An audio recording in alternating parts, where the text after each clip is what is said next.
and Dr. DeCuir will help moderate our sessions. Mr. Bryan Knighton is in his 4th year as principal at Stringfellow Elementary School in Moultrie, Georgia. He has been an assistant principal, teacher, coach, and mentor. He is actively involved in his community. He serves on the Archway Committee Executive Board, the Hero House Board, and the Moultrie Police Department Use of Force Board. He is the co-founder of Leadership Legends, a leadership program created to increase African American leadership in Moultrie, Georgia. He is a Leadership Georgia graduate, class of 2021. He received his bachelor's degree from Fort Valley State University and a master's and specialist degree from Albany State University. This is his 15th year in education. He is married to Miss Shamika Knighton. He is a father of 2 beautiful girls, Brooklyn and Zoe. He is passionate about public education and seeing young people thrive. He is humbled by the opportunity to speak today. Dr. Erica DeCuir is an associate professor of teacher education at Albany State University. Her research centers on culturally responsive teaching, K-12 teacher preparation, and the professional development of college and university faculty. Her accomplishments include Albany State University Teacher of the Year 2018-2019, Chancellor's Learning Scholar 2018-2020, Governor's Teaching Fellow 2016-2017, College of Education's Teacher of the Year in 2017, Curriculum Internationalization Faculty Fellow 2016, and the Center for Educational Opportunity Fellow 2019 through 2020. Currently, Dr. DeCuir is the director of the Aspiring Teachers Academy, an initiative to increase student retention in undergraduate teacher education programs on campus. Dr. DeCuir is a dedicated scholar focused on promoting effective teaching practices to meet the needs of diverse learners. Welcome. Thank you, Dr. Stafford. Very, very much so. Both myself and Mr. Knighton are very happy to be with you all today and very excited that we had so much interest in this topic. So we are going to start by framing this discussion not about the deficits in Black boys in education, but rather the excellence that many Black boys demonstrate in education. So if you take a look on your screen, you will see that here are some specific examples, some you may have heard of and some you have not heard of, that highlight the remarkable achievements that Black boys have made in education. So starting at the top, you're going to see a group of young Black men who are centered around some computers. They're working with math and computer science as part of a program called Black Boys Code. It's an international program that's headquartered, I believe, out of Canada. And they have several different locations around the country where they offer workshops as well as different types of training for Black boys around the world in order to deepen their understanding of computer science, coding, and mathematics. And they do an excellent job. Just below that, you see many of you may have heard about the Black 5th grader who invented a device in order to prevent hot car deaths, which were rampant and very popular still throughout our country. And he began by devising his particular device, by creating some drawings, by looking at how we can create some locks within the cars, as well as have an alert that's attached to it that would immediately contact police if a child is locked inside of the car. And that device is being patented and being used and promoted as one of the new devices to be added to our cars and automobiles, trucks in the future. Below him, we see the example of Justice Williams, an 18-year-old who had been studying chess ever since he was a young boy. He became the youngest Black chess master in history when he won the 2013 U.S. Junior Open. You see Mr. Elijah Priestley, who is the youngest person ever to receive a full scholarship at Southern University in Baton Rouge, which is an HBCU in Louisiana. And he became the first ever 11-year-old physics major. And then finally, underneath him, many of us here in Georgia heard of Mr. Caleb Anderson, the youngest student ever at Georgia Tech, that should say. 13-year-old majoring in aerospace engineering over at Georgia Tech out in Atlanta. So these are some examples of Black boys who demonstrate excellence in education. My question for you is, are they the exception or the rule? Think about your own family, your own friends, your own network, both personal and professional. Which Black boy do you know has demonstrated some significant academic achievements? And I want you to tell us about them in the chat. So for example, you might know, just recently, I'm thinking of one at the top of my head, I had a chance to serve as the caller over at Lamar Reese Elementary School for their spelling bee. And the spelling bee is a phenomenal event. It really showcases the talents of these young people.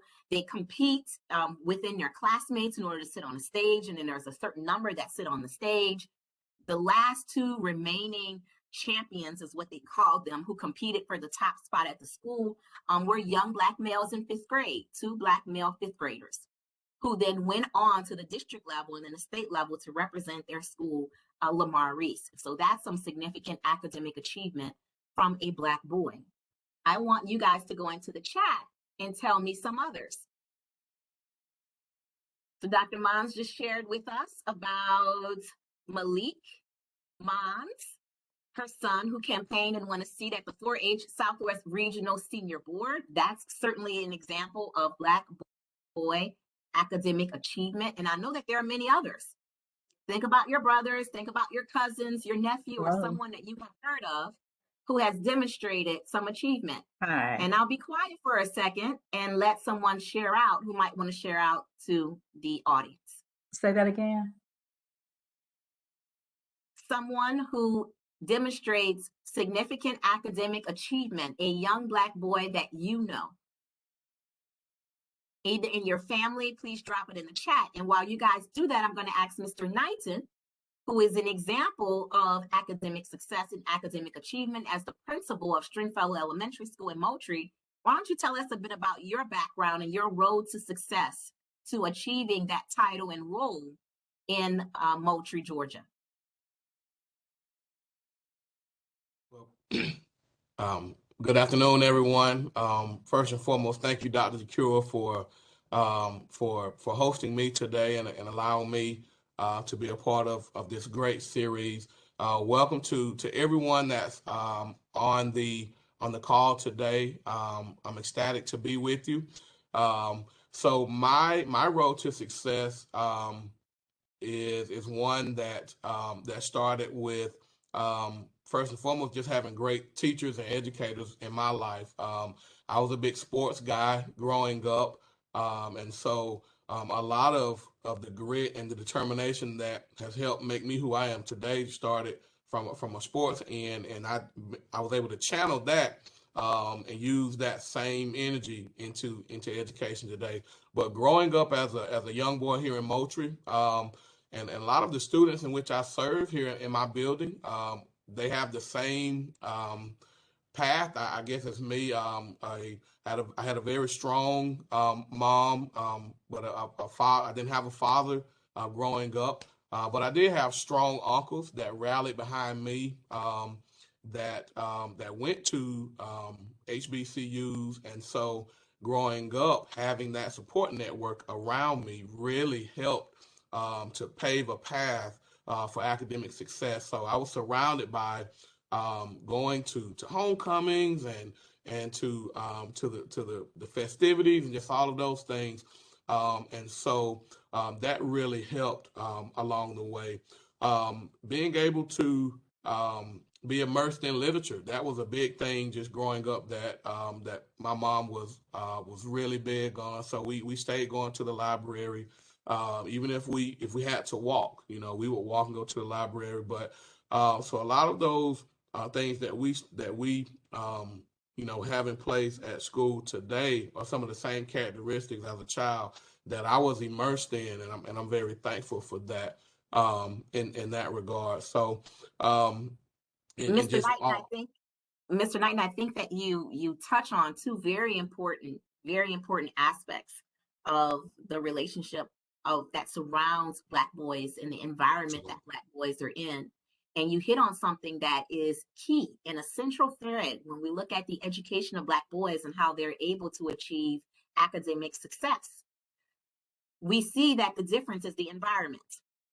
The difference is not only the home environment in that your family and your friends introduced you to a collegiate atmosphere very early on, introduced you to literature very early on, in which your support system, but it's also the school environment when it is supportive, when it rallies behind you, when it gives you a pat on the back. All of the things that we acknowledge it in the hidden curriculum is what actually promotes academic success in young boys. It's not the official curriculum. It's not the new piece of technology. It's not the new computer program. It's not the iReady, the iExcel Math, the iExcel Science, the STEM Scopes. It's not those programs, those official curriculum projects like we see with Accelerated Math or AR. It's not those that actually supports and promotes academic excellence in young Black boys. It's the environment in which they are in. If it's a supportive environment, it's one that's going to acknowledge their values as well as give them the feedback, the positive feedback and appreciation for the gifts that they have. Then they are allowed to do better. Then they are allowed to be nurtured. And then they're able to move towards that path for academic success. And I think in the experience and the example of your story, that rings it true. I want to call attention to some of the messages that we see in the chat because they are awesome. And I want you guys to keep them coming. We have some great examples of family, friends, kids, brothers, cousins, uncles, other Black boys that you have met or have heard of their academic success. And it just tells you that this is not the exception. When we look at the Elijah Priestley or the Caleb Anderson, a lot of people will automatically say, well, they're the exception. Most Black boys can't read. Most Black boys are not graduating. Most Black boys don't have this. Most Black boys don't have that. So the perception is that these Black boys that you just saw on your screen, that they were just the exception, that they're not the rule. But in fact, each one of us can sit back and think about, either on a small scale or a larger scale, a Black boy who has demonstrated some significant academic achievement. But we just don't collectively create that as a meta narrative when we're thinking about Black boys. And that's something that is on us, that we got to change. That has nothing to do with them. That's all on us. So thank you for those great examples that you guys have dropped in the chat. Please keep them coming. So now I want you guys to all open up a tab for me. And I want you to Google Black boy reading stats. So everyone open up a tab if you can. If you're on your phone, you can just listen in. But please Google Black boy reading stats. And I'm going to show you what my screen looks like when I Google it. And now I want you to drop in the headlines that you see when you Google Black boy reading stats. And thank you, Dr. Mons, because that is a book that comes up in our resources at the end. So we'll talk a lot more about that book that she just dropped into the chat, which is Dr. Tolson's book, No Bad Statistics, that talks about more on how we can look at these statistics a little bit differently. And I'm actually going to do an exercise from that book right now. So thank you for that. So Shakira and Pamela was able to drop some in, Black boys in crisis. So we're seeing quite a bit of them. Please drop them into the chat and then I will show you what my screen looks like. In fact, when I do the same thing. So when I do the same thing, you see my screen and it pops up and it looks like this. And a lot of you guys are seeing the exact same stats. You're seeing 10% of Black boys are proficient in reading. 18%, only 14% of Black boys are considered proficient. So these are different studies that are done across different assessments. That's why a lot of times you see that the number changes. So one thing I want you guys to know about reading statistics, that's usually based when you're looking at an achievement stat. It's according to a specific assessment or test that was given. And different studies can have different assessments that are associated in their study. So for example, I can do a study on the national reading assessment for Black boys, and I will get a statistic on the proficiency of Black boys. That's going to vary differently from the statistic that is given from the Georgia Milestones test here in Georgia on Black boys. So just understand that when you are reading statistics, that the numbers are always going to fluctuate. And that tells you why statistics just on their face can be misleading, because it's according to the assessment and the information that is being assessed that determines the proficiency level and the cut scores. So keep that in mind. But just look at it. It's overwhelmingly comes from a deficit mindset. Black boys in crisis, they aren't reading. That's one. Young men of color in the early achievement gap. But look at the next one, how reading instruction fails Black and brown children.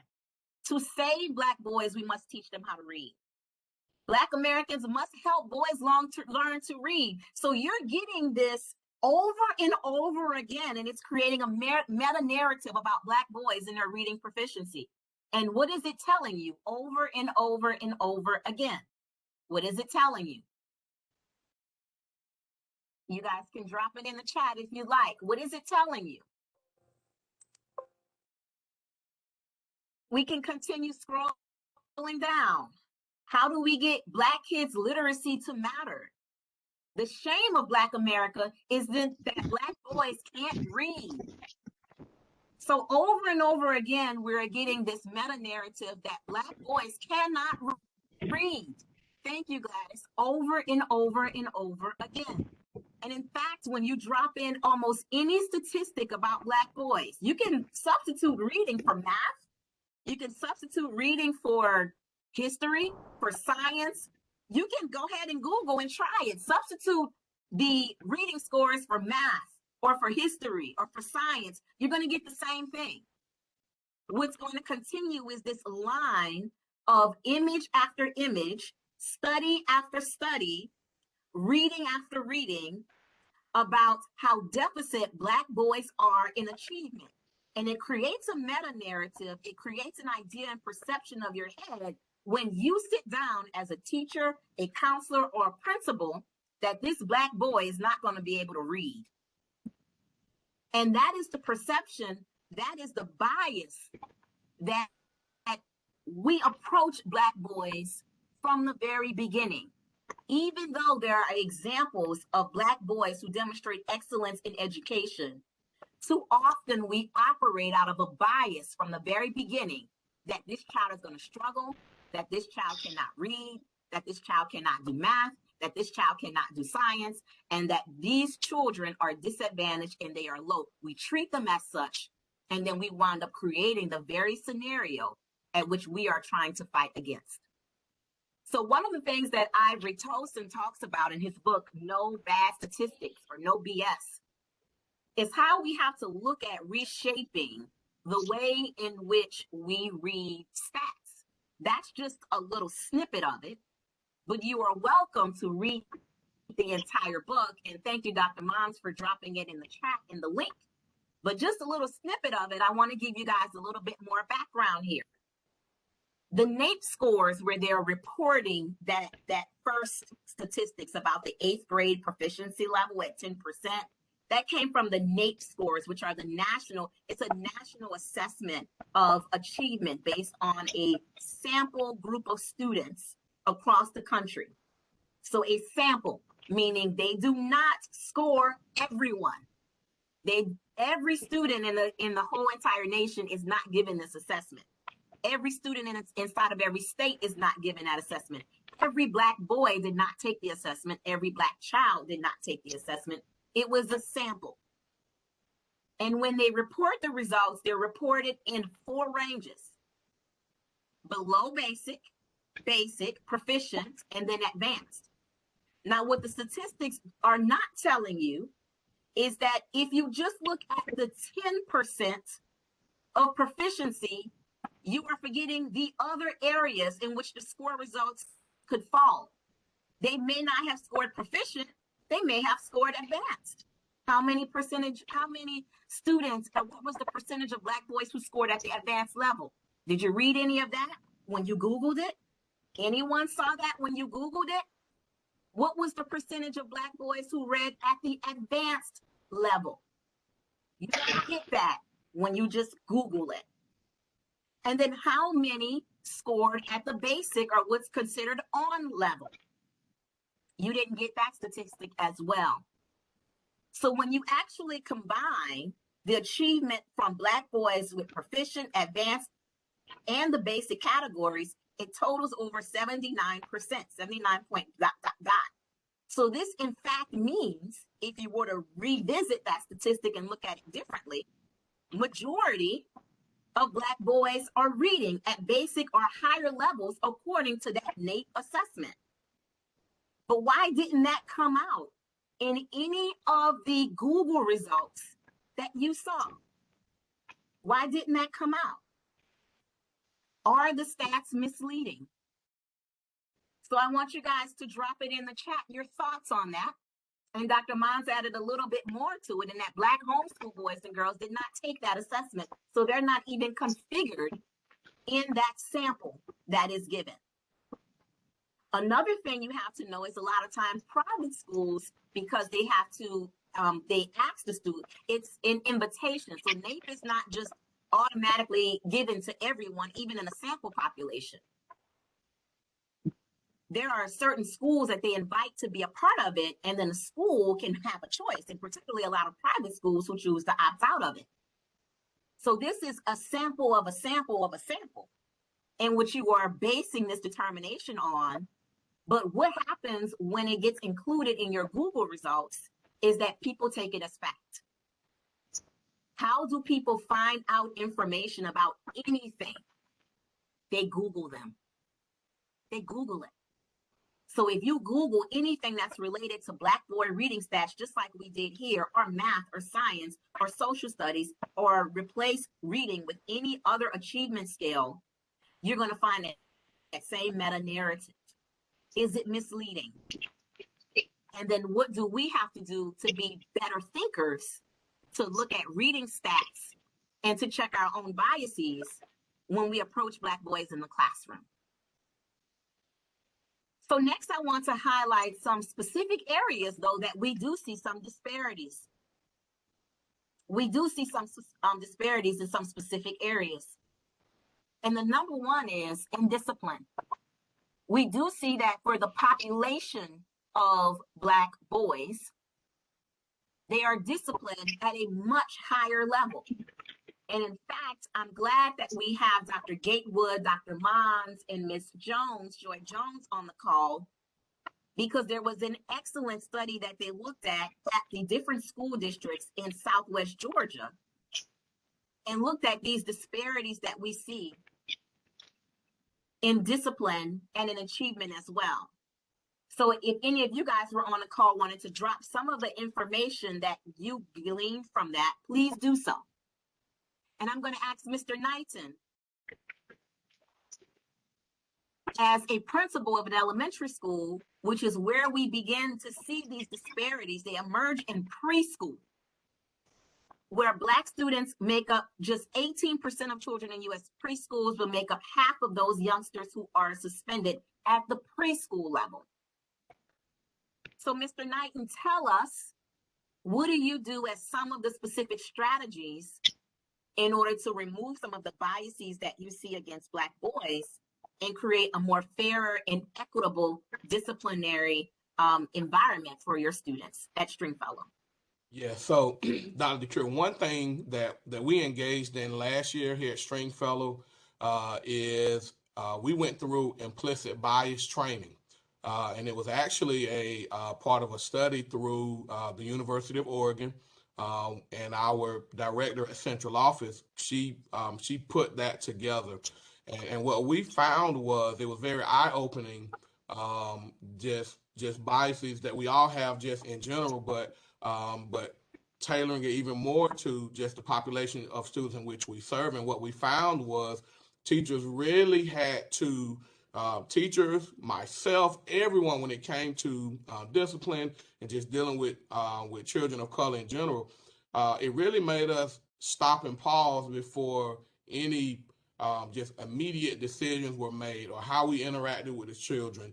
And so through that training, through that implicit bias training, we were able to put together a plethora of strategies to use in the building to help when it comes to discipline, or just day-to-day interaction with the students. And so what it did was it just equipped the teachers with some tools. And because here in my building, I have a lot of novice teachers and just teachers that just aren't aware of some of the culturally responsive things when it comes to African American children. And so through that implicit bias training, we were able to equip the teachers with some tools and strategies to first and foremost acknowledge our own biases when it comes to race and racism, just any of those things. And so it was really eye-opening to go through and walk through that last year. We also do another way is when it comes to just intervening at the classroom level. We do, and this was 2 years ago. We did a training called it's called Restorative Circles. And so being able to just build community in your classroom, and teachers were given the autonomy to do that at any time, even if you had to stop a lesson because of behavior or whatever the case may be. You can stop and do a restorative circle. And so building community is another major thing. We also have some tiered intervention programs that we do, and we'll, I know you're going to pull that and show that clip, but Yes. also here in my building, one thing that I strive to do is try to hire teachers that, in this case particularly, African American teachers. Primarily, I try to get males in my building so that because the most the discipline does come from our guys, but that they can see someone that looks like them. And so before they're sent to the office, we intervene. My guys have the autonomy to, and teachers know they can call on my guys and let them go and talk to them. So we do whatever it takes before it does have to come, to the office, and I have to deal with it.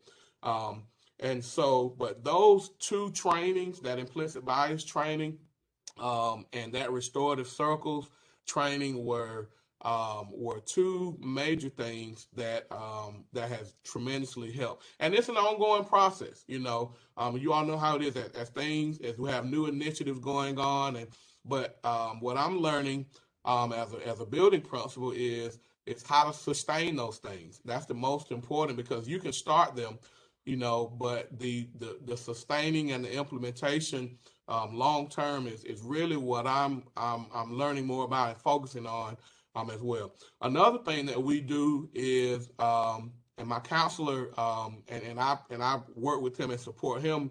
My counselor, which is a male, it's called Be Kings, and it's a male mentoring program. And all of my men are involved in the building, but we focus primarily on grades 3-5, because that's predominantly where we see the most, more aggressive or challenging behaviors out of our males. And so we've implemented a male mentoring program where we can really be hands-on with our guys and build those personal relationships in that regard. So those are just a few things that we do. And also we have drumming. And so you want to show that there? Sure. So so thank you.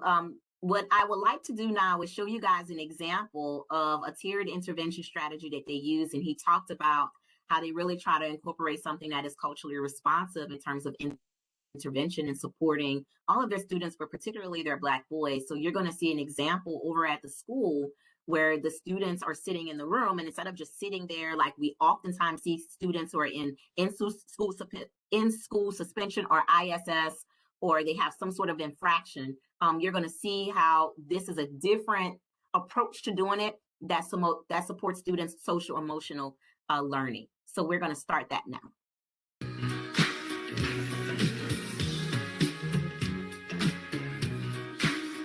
In this room, this is where we do our tier 2 intervention of drumming, and this works on emotional and mental awareness in the classroom. Our counselor, Mr. Lawrence, and Ms. Curry, our parent involvement coordinator, they lead it. And so as you can hear them inside, and they're at it right now.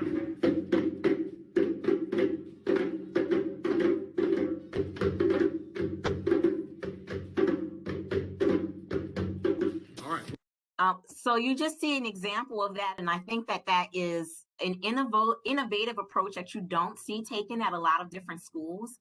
I have visited a lot of schools, been into a lot of different programs where you would see either an RTI, response to intervention, or you would see an ISS or in-school suspension program, and the kids are literally just sitting there.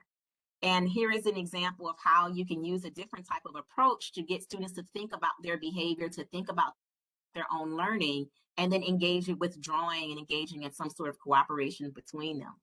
I want to highlight a couple of things as we begin to transition, and that is some of the areas, before time gets away from me, that we do see some disparities and that we need to make some changes in. So in terms of discipline, what we just heard from Mr. Knighton are the areas and the strategies that he uses to support his students. I am so happy that he talked about the collaboration with his school counselor, who is a Black male, because we do have some school counselors who are on the line, and how this particular school counselor, who is worked with the principal to create a mentoring program for the Black men, and how this can be very supportive in helping these Black men and also reducing disciplinary infractions. We see that throughout the research often. And in fact, any program that's worth its salt that is working with Black boys has a mentoring component. So if you are a counselor and you work at a school that is made up of predominantly African-American students, or you have a population of young Black boys, that is something that you need to incorporate or think about incorporating as a program in your school. So he mentioned that. He also mentioned how you can look at tiered intervention, and you can bring in culturally responsive activities such as music, such as drawing, talking, and engagement, things that are hands-on like modeling and building. All of those are culturally responsive strategies and pedagogies that you can use to support social and emotional learning. He talked about specifically training his teachers and his staff on implicit bias training. So our school leaders who are on the line, as well as our school counselors, this is something you really need to consider, because just like we reviewed this very quick exercise in checking our own biases, you need to have some specific training that's ongoing with your staff in order to look at the biases that they may have about Black boys and how they need to check their own biases so that they are not creating the disparities that we see happen. Because in many cases, particularly in South Georgia, those who are creating and perpetuating these stereotypes and creating these disparities in our schools, a lot of times are African Americans themselves. Because in many of our schools, particularly here in South Georgia, a lot of the teachers, the principals, the counselors are African American themselves, who are in turn perpetuating some of the same stereotypes that we see when we Google these Black boys. And then in our behaviors, we are giving some desperate or differential treatment to Black boys that we need to check on our own. Where we also see some disparities are in reading. And one of the things that we need to look at, we've already dispelled that myth that Black boys can't read. So I don't want anyone after this seminar to ever utter that phrase that Black boys cannot read. Majority of Black boys can read, either on level or higher. Majority can read, but there is a disparity there. And one of the suggestions that we see from research is that teachers must become more creative with reading instruction. Black boys will read things that they are interested in reading. But there's also some other creative things, because Black boys, in terms of culturally responsive teaching, love to create, they love to do, they're hands-on. So when we read and then we create a skit behind that reading, when we read and then we create a comic strip that highlights different scenes in the story, now you're tapping into the excellence in Black boys, and now you're engaging them in reading. So when you just give them a book and sit there and allow them just to read silently, And the worst thing is to give them something to read that they're not in the least bit interested in, then you're going to turn them off.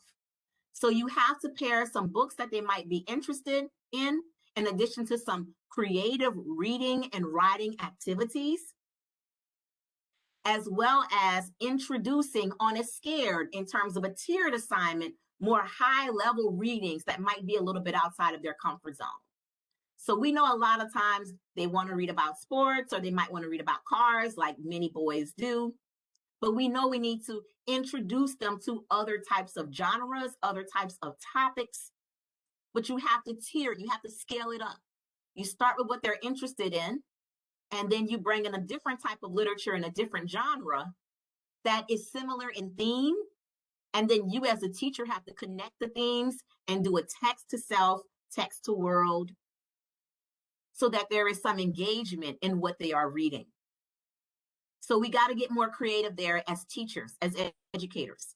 One of the things that both our teachers and our counselors need to do, and this is a gross disparity that needs to be corrected ASAP, is that Black boys are underrepresented in gifted programs. For the population of Black boys that exist in many schools, there should be an equal population of or proportional population in gifted education programs.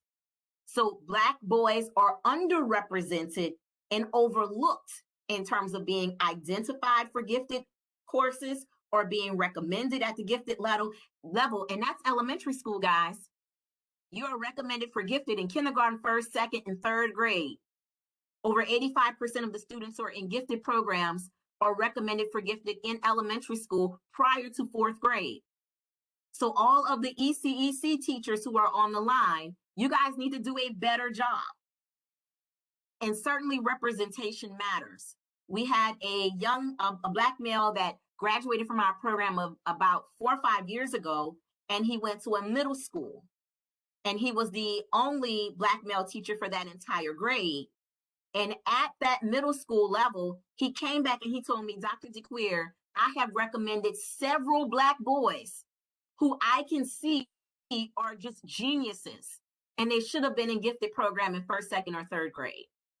So just him being positioned at that school to use his agency, he went and recommended that those young boys in middle school be tested for gifted. And of the ones that he recommended for gifted, almost all of them were able to pass the test for gifted classes and were admitted to those classes. So that's, again, our own biases.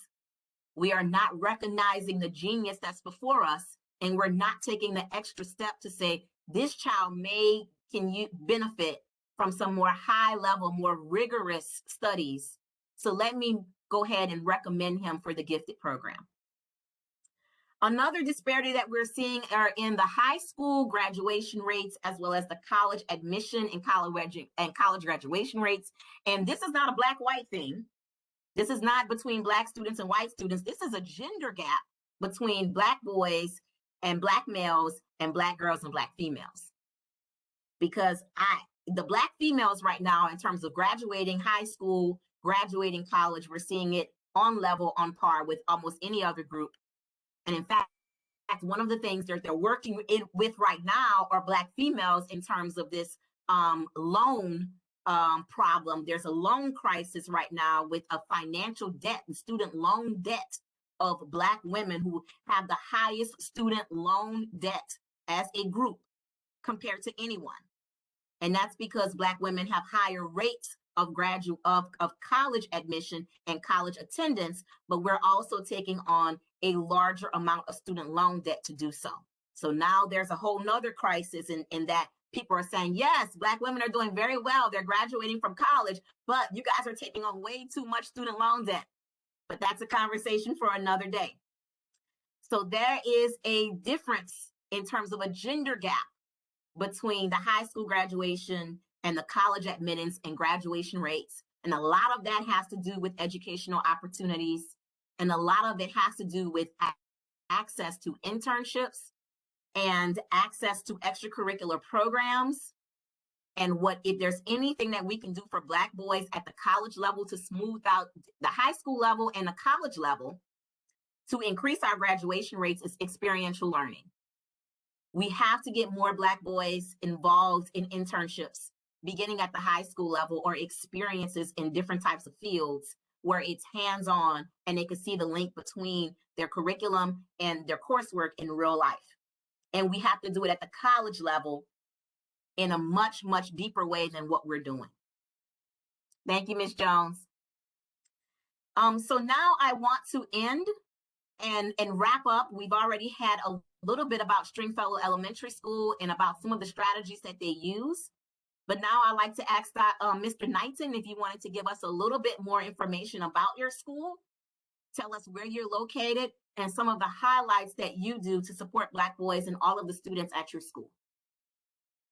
Yes, ma'am. So Stringfellow Elementary, we're located here in Moultrie, Georgia. We are a Title I school. We are a very small school. We're under 300 students, grades pre-K to 5.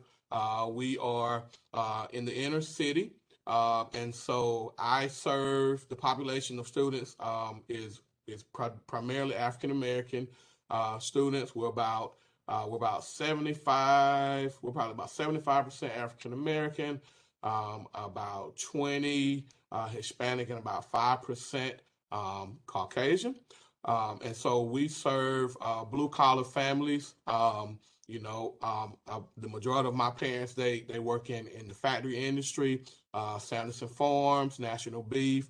My Hispanic parents are migrant workers, so they work in the field. So, and as I tell my staff, one thing that we do every year, and I've been here 4 years, is really trying to just get some sustainability. And people that, and educators that truly want to love on the students, but also going to push them to excellence. And so one thing that we do every year is we ride the neighborhood, not as an excuse, but as an understanding as to where our kids coming from. This year, we've, throughout the building, we've put up the graduation signs for all of the grade levels, because one thing that I love to promote is the year in which they graduate.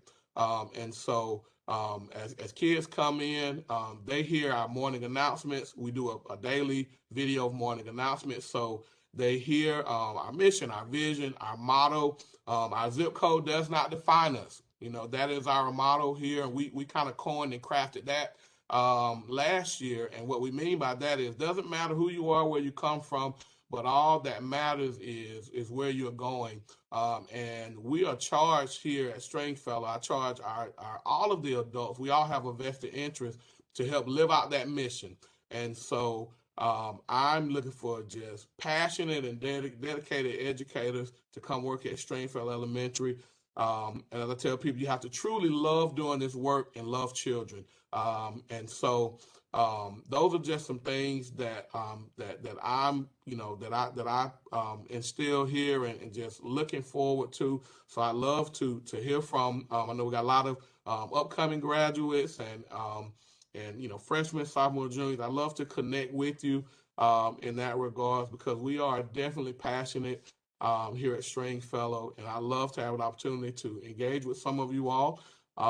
Even over the summer, we're looking at some summer camps and just different things. So any opportunities, but just very thankful again, Dr. DeCuir, for today and being able to talk about our Black boys, because we are under attack, and if we don't do something and do something fast, then I'm afraid that we are going to see some things that are going to come about, and we just have to, we all have to step up, but we all have to educate ourselves and equip one another and work together with the tools that are needed in that regard. So I'll drop my email and my phone number in the chat. So if anybody loves to connect, feel free to. Thank you, Mr. Knighton. We definitely appreciate you for being here and sharing your background, as well as the innovative strategies that you're doing to support your students. I think that how we begin this conversation with framing and around Black boys and their excellence in education is how I would like to end that. And we certainly have that with the example of Mr. Knighton as the principal at that school and the different strategies that he has incorporated in order to support his Black boys. What I want to leave you all with is please do not believe the narrative, because the narrative and the statistics can be very misleading in how we perceive the genius that we have within our own classrooms. And we can do some things in terms of what we say and what we tell Black boys in order to reduce their potential, reduce their educational opportunity. And we can be the ones who are actually creating the very disparities that we hate to see, that are feeding the meta narrative because of our own behaviors, our own perceptions, our own beliefs on Black boys and what they can do, what they know and what they can do. So the main thing is to check your own bias, to engage in some implicit bias training, either on your own or encourage your school principals, school leadership, or your counselors in order to do so. To make sure you promote Black male representation in schools, it matters. It matters for a lot of Black male representation, not just as a role model and mentoring support, but also those Black males a lot of times can identify and pinpoint and strategize on the specific needs of Black boys in that school, like the teacher who we graduated, who wound up recommending several Black boys to gifted programs, which had not been done before. One key thing that you have to remember is that the environment is what makes the difference between a Black boy who is going to have academic success and academic achievement and one who is going to fall into one of those stereotypes that make up the statistics that we all read. So what we can do to create a better environment that's loving, that's supportive, that's engaging, that's promising, that affirms not just their cultural identity, but as well as the talents that they have, and put them on full display. You walk into Lamar Reese and there's a picture of the little boy who won the spelling bee, blown up as soon as you walk into the school.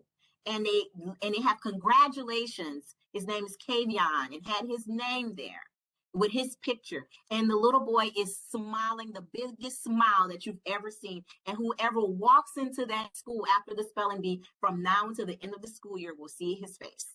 That matters to a child. It matters to a young Black boy. So that environment is what we need to change. Too often we focus on the curriculum. Too often we focus on the lesson planning and the strategies, but we need to check our bias and create a positive and affirming environment for the little boys who we serve to help them realize their full potential and their full genius. So I leave that with you all, in addition to the other strategies that I talked about before to reduce those disparities. And thank you, Mr. Knighton, for being with us, and thank you all for being with me on today. I am going to end it here, but this session has been recorded. Thank you to Dr. Mons and Ms. Jones and Dr. Gatewood for dropping those great nuggets into the chat. If you have not been watching the chat, go ahead and copy and paste, and I'm going to leave this open for a few minutes after we wrap for you guys to copy and paste all of the links that they have given you all. Because we had 2 slides on the resources, and I was like, Dr. Mons, Dr. Gatewood, and Ms. Jones came through with a Center for Educational Opportunity to be able to give you guys a much more robust list that I had. So thank you guys for doing so. And please, I encourage you to read those resources if you are interested in Black boys in schools and supporting Black boys in education. So thank you all for doing that. So we're going to stop there. It's 12:49.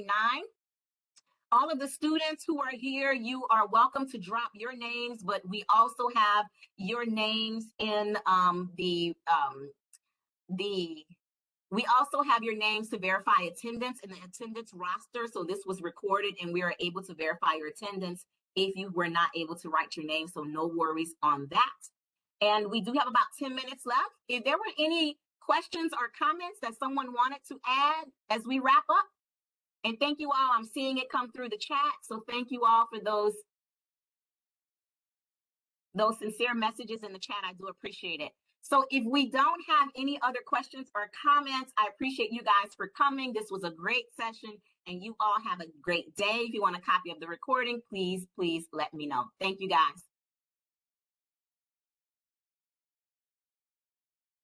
Fantastic. Thank you.